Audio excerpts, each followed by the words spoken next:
चाचा और चाची की लड़ाई हुई। भतीजे ने कहा, चाची आई लव यू। चाची ने कहा, चलो शादी करते हैं। और चाची और भतीजे ने शादी कर ली। बहुत ही हैरान कर देने वाला एक मामला सामने आया है। इस प्यार को मैं क्या नाम दूं? आज तक आपने बहुत सारी शादियां देखी भी होंगी और बहुत सारे ऐसे किस्से सुने भी होंगे, लेकिन ये थोड़ा सा अजीब सा किस्सा है।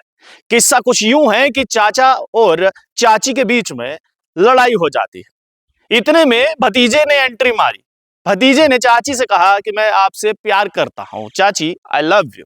1 साल से फोन पर बातचीत हो रही थी और 1 साल के बाद चाची और भतीजे ने शादी कर दी। क्या है पूरा मामला, इस वीडियो को अंत तक जरूर देखेगा। आपको हम बताएंगे कि आखिरकार कैसे एक चाची ने अपने ही भतीजे के साथ शादी रचा ली। दरअसल मामला कुछ यूं है कि 24 वर्षीय आयुषी नामक एक महिला जो है अपने पति के साथ अपने घर पर रह रही थी। उसके पति का नाम विशाल है और 3 साल की विशाल और आयुषी की बच्ची भी है। विशाल का भतीजा जिसका नाम सचिन है वो उसके घर के बिल्कुल सामने ही रहता था। सचिन अपने चाचा के घर पर आता जाता रहता था। चाची से भी बातचीत होती रहती थी, लेकिन घर पास होने की वजह से वो बार बार उसके घर पर आ नहीं सकता था और इस प्रकार की कोई भी बात नहीं कर सकता था। इसलिए दोनों ने सोचा कि क्यों ना फोन पर ही ये बात की जाए। धीरे धीरे जो है उन्होंने फोन कॉल्स करना शुरू किया और व्हाट्सएप पर चैट भी करना शुरू किया। 1 साल बीत गया और चाची और भतीजे के बीच में प्यार हो गया। जैसे ही ये विशाल को पता चला तो विशाल ने अपनी धर्मपत्नी यानी कि आयुषी के साथ झगड़ा किया, उसे रोकने की कोशिश की और उसे यह समझाया कि सचिन मेरा भतीजा है, तुम उसके साथ इस प्रकार से नहीं कर सकती हो। लेकिन आयुषी का कहना था कि मैं सचिन से प्यार करती हूं और सचिन भी मुझसे प्यार करता है, इसलिए मुझे तुम्हारे साथ नहीं रहना है।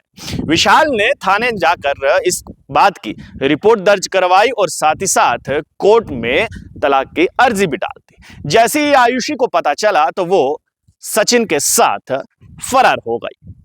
लगभग 5 दिन के बाद जो है वो दोनों फिर से अपने ही गांव में आते हैं और गांव के मंदिर में शादी कर लेते हैं।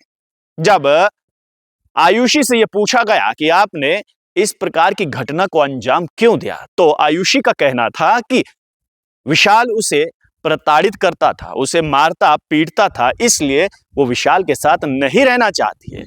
हालांकि आयुषी की 3 साल की बच्ची भी है। उसका यह कहना है कि वो अपने पिता विशाल के साथ ही रहे, मुझे कोई आपत्ति नहीं है, लेकिन अब मैं अपना पूरा जीवन जो है वो सचिन के साथ गुजारना चाहती हूं और जो हमारा पुराना रिश्ता था कृपया करके समाज उस रिश्ते को अब भूल जाए। अब हम पति पत्नी के तौर पर रह रहे हैं और समाज हमें पति और पत्नी के रूप में ही स्वीकार करे। बहरहाल उसके बाद जब विशाल से ये बात पूछी गई तो विशाल ने इस सब पर टिप्पणी करने से मना कर दिया और उसने कहा कि अब मैं क्या ही कर सकता हूं, अगर मेरी धर्मपत्नी मेरे ही भतीजे के साथ शादी कर चुकी है तो इस पर मुझे आगे कुछ नहीं बोलना है। लेकिन यह हैरान कर देने वाला मामला है कि आज तक कभी आपने ऐसा सुना या फिर देखा है कि एक चाची ने जो है अपने ही भतीजे के साथ शादी कर ली और वो शादी कर कर अब एक दूसरे के साथ रह भी रहे हैं। बहुत सारी शादियां हमने देखी, बहुत सारे किस्से हमने सुने, लेकिन ये शादी और ये किस्सा जो है ये पहली बार हमें देखने को मिला। मामला जो है वो बिहार का है, जहां पर चाचा और चाची के बीच में झगड़ा होता है और इसी बीच भतीजे की एंट्री हो जाती है। भतीजा चाची से कहता है कि चाची आई लव यू और उसके बाद चाची और भतीजा शादी कर लेते हैं। आप लोगों की इस बारे में क्या राय, अपनी राय नीचे कमेंट बॉक्स में जरूर रखेगा। आप लोग देखते रहिए स्ट्रेट टॉक्स और मुझे यानी देव ठाकुर को दीजिए इजाजत। धन्यवाद।